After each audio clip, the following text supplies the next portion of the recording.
Hello dear student, मैंने आपसे कहा था कि मैं अपने अगले वीडियो में बहुत अच्छे क्वेश्चंस लेके आऊँगा और उनके लिए बहुत अच्छे हैं जो नीट एस्पायरेंट्स हैं 2020 का एग्ज़ाम देने जा रहे हैं। मैं एक लेवल के क्वेश्चन लेकर आपके सामने हाजिर हुआ हूँ। तो इसके पहले कि मैं आपको और क्वेश्चंस कराऊँ, मैं थोड़ा सा आपको इंटीग्रल और डिफरेंशियल से आप कैसे डायमेंशनल फार्मूला फाइंड आउट करूँगा, मैं उसके बारे में थोड़ा सा आपको ब्रीफ कर देना चाहता हूँ। चलिए, मेरे सामने दो क्वेश्चन लिखे हुए हैं। M D square X upon D T square, इसका कैसे हम लोग डायमेंशनल फार्मूला निकालेंगे मैं आपको बता देता हूँ। जहां भी आपको डिफरेंशियल का साइन डी दिख जाए उसको एलिमिनेट कर दीजिए। इंटीग्रल का साइन दिख जाए, वो जो स्नेक जैसा है, उसको भी हटा दीजिए। और उसके बाद जो भी आपका प्रोसेस होता है डायमेंशनल फार्मूला निकालने का, उसको इजीली मेथड में रख दीजिए, आपको पता चल जाएगा। ये जो साइंस वगैरह है, इनसे बहुत ज़्यादा डरने की आवश्यकता नहीं है, क्योंकि हम प्रारंभ में जब फर्स्ट ईयर में होते हैं तो इन चीज़ों से बहुत डर लगता था। आपकी जो मुझे भी बहुत डर लगता था। चलिए मैं देखता हूँ। तो इसको सॉल्व करते हैं। तो एम, अब मैंने आपको कहा था कि डी जहां भी दिख जाए इसको हटा दो। इसकी whatever power D have, please eliminate this one, please eliminate this one. So हमने इसको हटा दिया। तो X upon eliminate D, so this is T square only. तो आप इसको सॉल्व कर सकते हो। सॉल्व करो इसको खटाखट, तो क्या हो जाएगा, capital M L T square and finally you will get M L T minus 2। यहां पर आप एक बात कह सकते हैं, जो हायर है या जो 13th में है, वो कह सकते हैं सर हम इसका D square X upon D T square का सीधा रख सकते हैं, का yes you can, but I am also teaching the student who is just get into the 11th, सो उनके लिए भी ये मेथड बताना आवश्यक है। चलिए दूसरा देखते हैं। सेकंड क्वेश्चन है integral of A D T, where A is what, is acceleration. Recently I said that please eliminate the sign of integral and the differential. So first of all eliminate this one, and secondly eliminate this one. So you will get simply AT. And what is the dimension of A? That is, you well know, LT minus 2 into T. So you will get LT minus 1. You can rewrite in standard form M0 L1 T minus 1. So that is the way by which we can find out the dimensional formula of integrals and the differential. अब हम आगे चलेंगे, अच्छे questions करेंगे इसी से related. एक बहुत बढ़िया क्वेश्चन मैं आपको कराता हूं। चलिए आइए देखते हैं उस क्वेश्चन को। चलिए, एक बहुत अच्छा क्वेश्चन इंटीग्रल का हम करते हैं। देखिए इस क्वेश्चन में क्या है, integration of dx upon under root 2ax minus X square equal to a to power n sine inverse x minus a upon a। और यहाँ पर डायमेंशनल फॉर्मूले की सहायता से हमें पता करना है what is the value of n।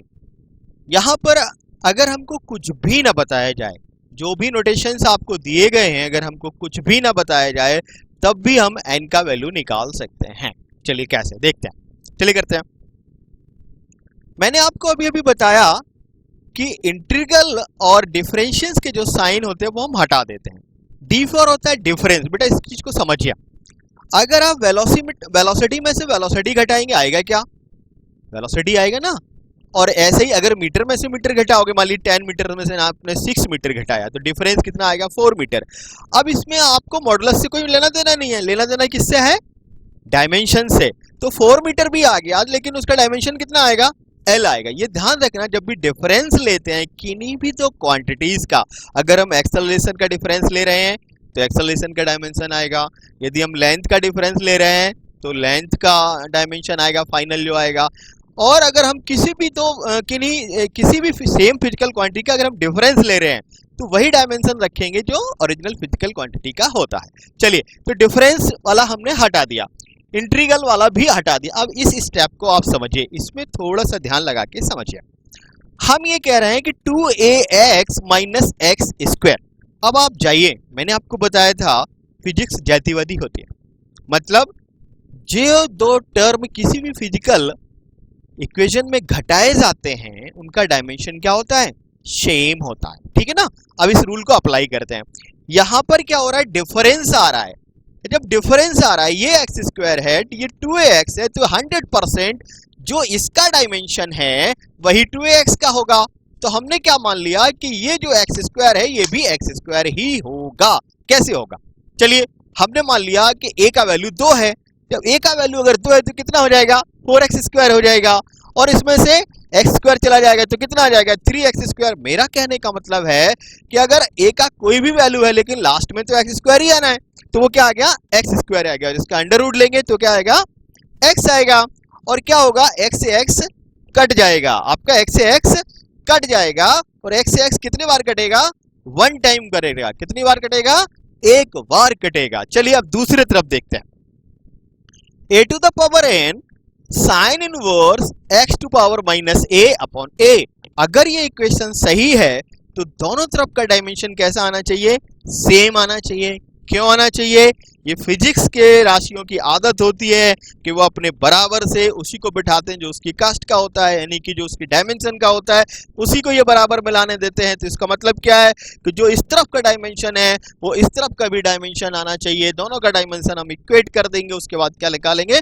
n का वैल्यू निकालेंगे। तो इधर तो हमने देख लिया, यहाँ डायमेंशन, यहाँ जो न्यूमेरिकल वैल्यू आ रहा है वो कितना आ रहा है, यानी कि अगर x में से x हम घटा दें तो ये 1 आ रहा है।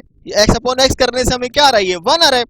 अगर ये 1 आ रहा है तो हम इसको करके देखे आगे कि यहाँ तरफ भी जो आना चाहिए वो न्यूमेरिकल वैल्यू के बराबर आना चाहिए, यानी कि 1 आना चाहिए। चलिए देखिए कैसे करते हैं। a to the power n sine inverse x minus a upon a, ठीक है ना? तो आपको पता है ट्रिग्नोमेट्रिक जो भी रेशियोज होते हैं उनका कोई डायमेंशन नहीं होता है, तो हमने इसको हटा दिया। आप भी हटा दो तो क्या बचा? a to the power n। अब a to the power n बचा, यहाँ भी a to the power n। अब अगर आप इस रिलेशन को देखें, आप मैथमेटिक्स इतना तो जानते हैं कि अगर a to the power n equal to 1 है, a to the power n equal to the 1 है, तो किसी भी क्वांटिटीज की पावर जब 0 होता है तभी क्या होता है? उसकी वैल्यू कितनी आती है? 1 के बराबर आती है। अगर a को आपको 1 करना है तो n का वैल्यू कितना होना चाहिए? 0 होना चाहिए। So finally you get the answer n equal to 0। तो डायमेंशनल फॉर्मूले का ये इस्तेमाल इंटीग्रल फॉर्मूले में भी इस तरीके से हम लोग कर सकते हैं, और ये क्वेश्चन का लेवल अच्छा है। इसी के आसपास इंटीग्रल से रिलेटेड क्वेश्चन आ सकता है आपके आने वाले एग्जाम्स में।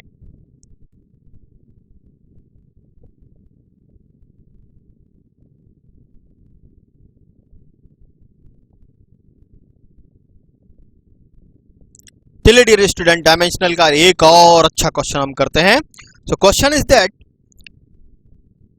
p equal to alpha upon beta e to power minus alpha z upon k theta, where p is pressure, z distance, k is Boltzmann constant and theta is the temperature and e is the charge।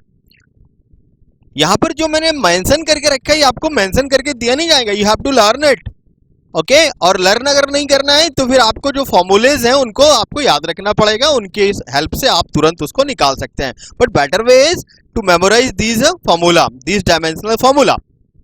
तो अब इस question को करते हैं, हम इस question को करते हैं। देखिए अब इस क्वेश्चन को देखने के बाद मैं ये इस नतीजे पर पहुंचा हूं कि ये जो क्वेश्चन है, this question is related to the multiplicity, and ये जो पावर है इसका, ये जो पावर है इसका, that must not have a dimension, that must be a dimensionless. तो इसको हम क्या करेंगे? सबसे पहले इसको सॉल्व करेंगे और इसको क्या कर देंगे? डायमेंशनलेस कर देंगे। चलिए करिए, डायमेंशनलेस करिए इसको। तो अल्फा जेड के थीटा, आपको समझ आए ना? जो भी पावर्स आता है, ई का जो पावर्स होता है वो क्या होता है? एक नंबर होता है, और नंबर का कोई डायमेंशन नहीं होता है। तो डायमेंशन जो जिसका नहीं होता उसको डायमेंशनलेस बोलते हैं। तो क्या कर रहे हैं हम? तो alpha Z upon K theta is equal to m0 l0 t0 and k0, that is the way to write dimension of unitless quantity. तो हमने इसको लिख दिया। अब इसके लिए अगर हमने सॉल्व करा तो अल्फा इक्वल टू के थीटा अपॉन जेड, के theta upon Z. Now put the dimensional formula of the Boltzmann constant. So this is dimensional formula of Boltzmann constant is ml -2 t -2 multiplied by k -1 and आप ये देखिए ये जो theta है this is the temperature. ये क्या है? Temperature है। टेम्परेचर का क्या होता है? k होता है। अब ये दोनों आपने देखा होगा कि k +1 एंड k -1 से एलिमिनेट कर देंगे एक दूसरे को, तो अल्फा क्या आ गया? m l -3 t -2। Now this question become very easy, क्योंकि आपको पता है कि e द पावर कुछ भी आएगा, इसका जो आएगा वो नंबर आएगा, तो ये वाला portion will not have a dimension.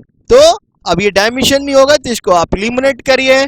P pressure equal to alpha upon beta, so beta equal to alpha upon P.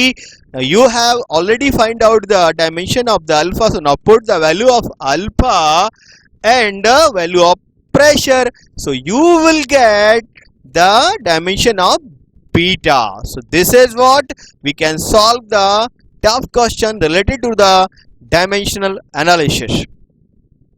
इससे पहले कि मैं इस क्वेश्चन को सॉल्व करूं, एक बार आप इसको स्क्रीन पर देख लीजिए और समझ लीजिए, उसके बाद हम इस क्वेश्चन को सॉल्व करेंगे।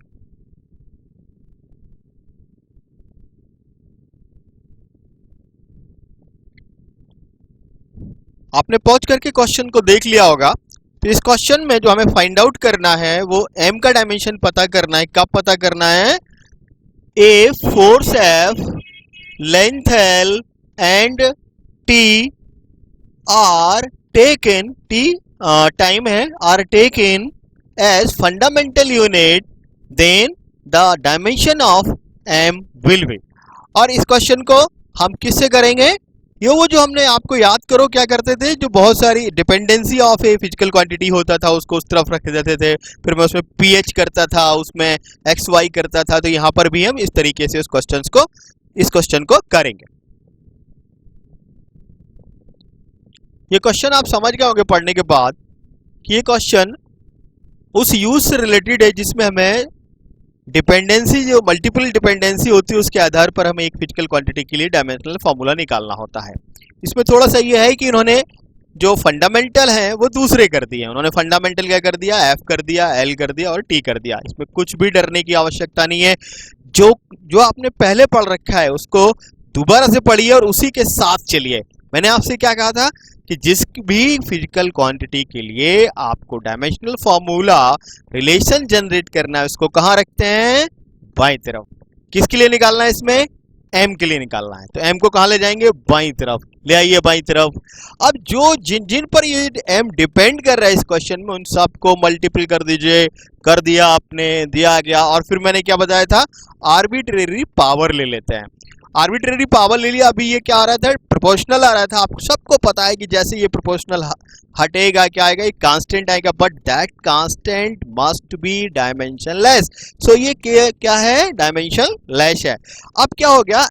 m equal to k f to power a, l to power b, t to power c, where f, l, t are fundamental in this question. चलिए m equal to, now put the value of dimensional formula f, which is mlt minus 2, and the dimension of l is obviously l, and dimension of t is t. Now open up the powers, so we will get ma, l to power a, t to power minus 2a, and l to power b, and t to power c.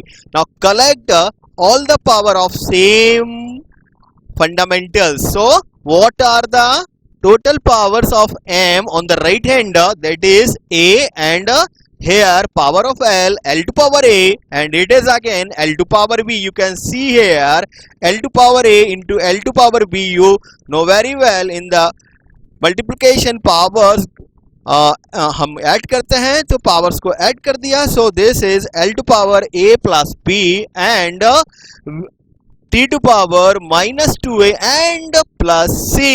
So m to power a, this is the standard way to write dimensional formula on the left hand side. So m to power 1, l to power 0 and t to power 0. Here on the right hand side m to power a, l to power a plus b, t to power minus 2a plus b, sorry c. Now equate the powers. आपको पता है यही important इसका step होता है। क्या करते हैं, दोनों तरफ का क्या करते हैं, पावर्स इक्वेट कर देते हैं, पावर्स ही डायमेंशंस होते हैं। तो अगर इस तरफ देखें m का पावर यहाँ पर कितना है, a है, यहाँ पर कितना है 1, so you will get very easily the value of a, so this is a equal to 1. Now a plus b on the right hand side power of L, and on the left hand side this is 0, so a plus b equal to 0. We will solve it. By solving we will get b equal to -1, and solving 2 minus 2a plus c, we will get the value of c, and that is c equal to 2. Now कहाँ रखते हैं, ph में रखते हैं। तो ph में रखेंगे तो m इक्वल टू क्या हो जाएगा, f to power a, यानी कि value of a is what 1, so this is 1, and value of b l to power minus b, so the -1, and t to power 2.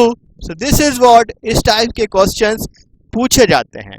वो fundamentals को बदल देते हैं और फिर आपसे किसी फिजिकल क्वांटिटीज का क्या करते हैं, आपसे डायमेंशनल फॉर्मूला पूछते हैं। तो इसमें कुछ नहीं करना है, this is the simple use of multiplicity. जिसका पूछा जाए उसको इस तरफ, जिस पर डिपेंड कर रहा है उसको उस तरफ, और उसकी आर्बिट्ररी पावर मान लेते हैं, और उन आर्बिट्ररी पावर को हम दोनों तरफ के पावर इक्वेट करके उनका वैल्यू निकाल लेते हैं, और फाइनली उसको कहाँ रख देते हैं, पीएच में रख देते हैं। तो इस क्वेश्चन को आपको इस तरीके से बहुत इजीली हल करना है। अब हम बढ़ते हैं अगले क्वेश्चन की तरफ। चलिए इस क्वेश्चन को एक बार आप देख लीजिए, ट्राई करिए, 1 मिनट 1.5 मिनट ट्राई करिए। यदि आपको ये नहीं आता है तो फिर मैं बताऊंगा, और यदि आ जाता है तो आप अच्छा जा रहे हैं डायमेंशन में।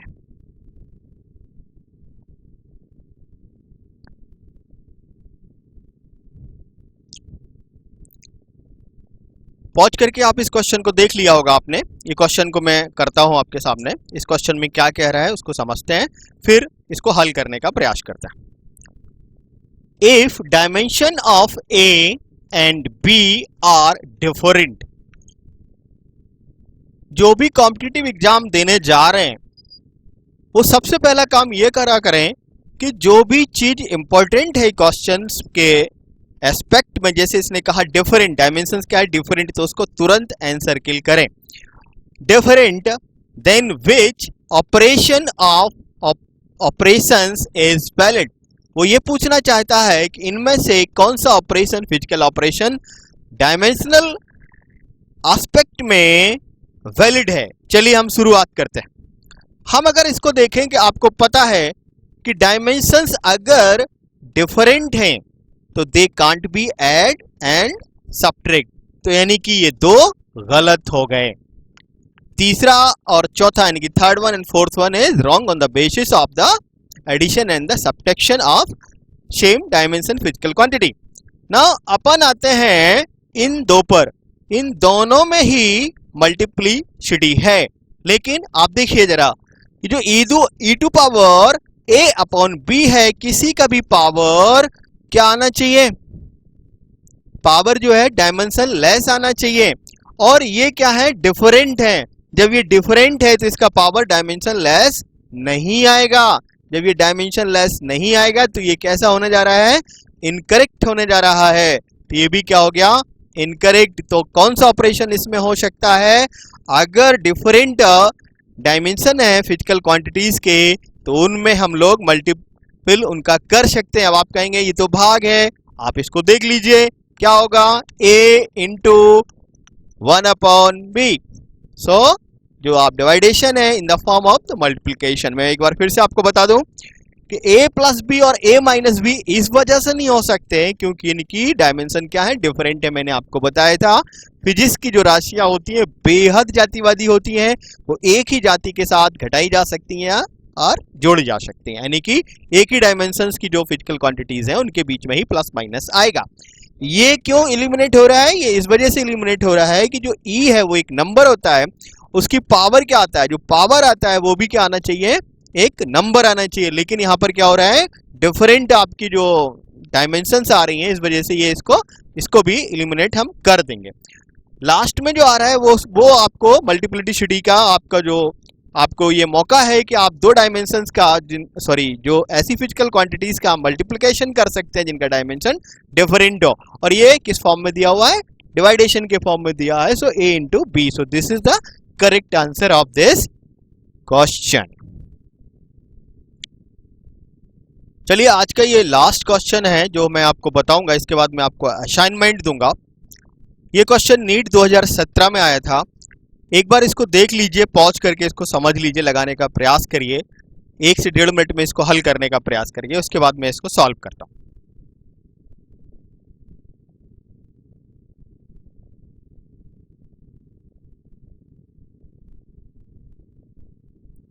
इस क्वेश्चन जो नीट 2017 में आया था, इस क्वेश्चन में आपको ये बताया गया है कि एक फिजिकल क्वांटिटी है जिसका डायमेंशन L है, वो किस फॉर्मूले से उसको हम डिनोट कर सकते हैं, या कौन सा डायमेंशनल फॉर्मूला L के बराबर आ रहा है।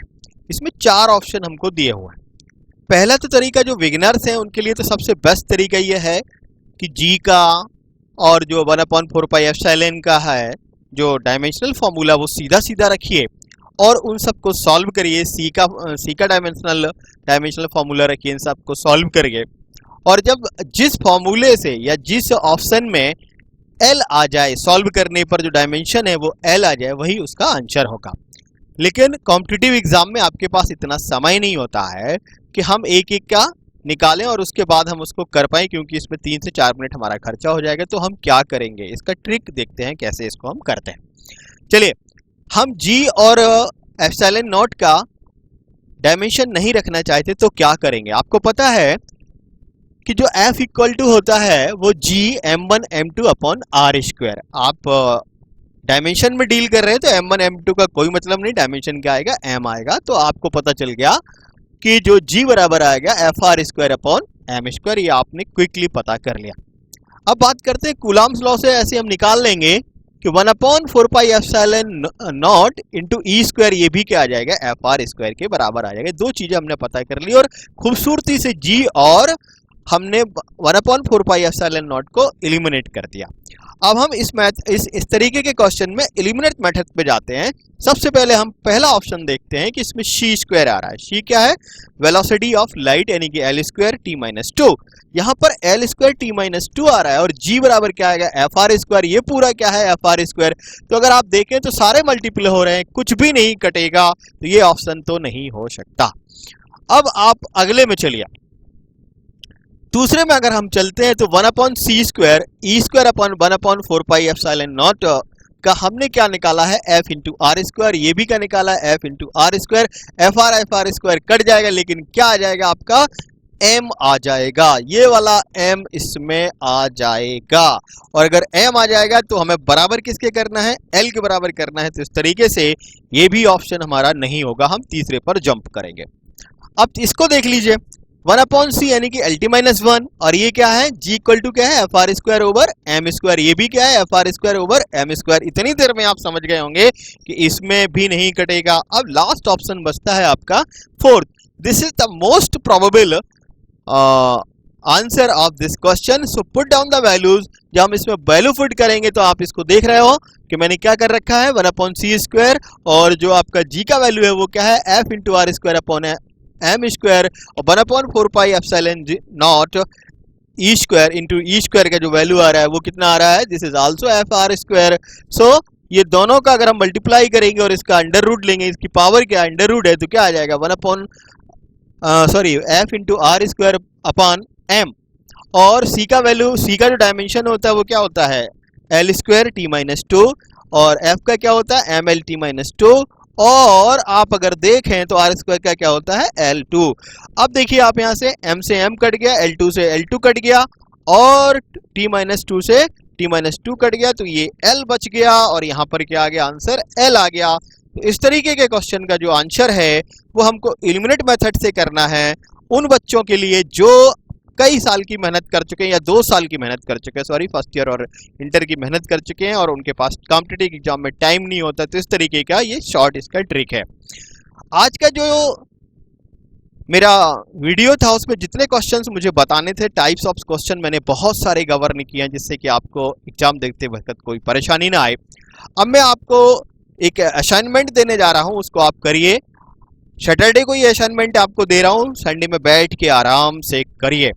इस वीडियो में आपको बहुत सारी चीज़ें सीखने को मिली होंगी, और यदि आपको इस वीडियो में बहुत सारी चीज़ें सीखने को मिली हैं तो 100% आप सब्सक्राइबर दबाइए, कमेंट बॉक्स में जाइए और वीडियो को लाइक करिए। एक सूचना छोड़िए मत, अभी एक सूचना आपको दे रहा हूं, मैं आपको मंडे या ट्यूसडे में शाम को एक वीडियो रिलीज करूंगा और वो एक ऐसा वीडियो होगा जो आपके जीवन में बहुत इंपॉर्टेंट रोल प्ले करेगा। और उस वीडियो का नाम है हार्ट यानी कि दिल, heart wave theory, heart wave theory. और इस थ्योरी को आप समझने के बाद किसी भी इंसान का दिल जीत सकते हैं, आप सबके प्यारे हो सकते हैं, सफलता आपकर दौड़ती चली आएगी, आप टेंशन फ्री, आपको कोई तनाव नहीं रहेगा जीवन में। उस वीडियो को जरूर देखिएगा। तो इंतजार करिए ट्यूसडे एट इवनिंग और मंडे एट इवनिंग। तब तक के लिए देखते रहिए हमारे वीडियो डायमेंशंस से रिलेटेड। इसके बाद हम दूसरे वीडियोस लेकर आएंगे जो आपको फिजिक्स पे बहुत सहायता पहुंचाएंगे। Thank you for watching me.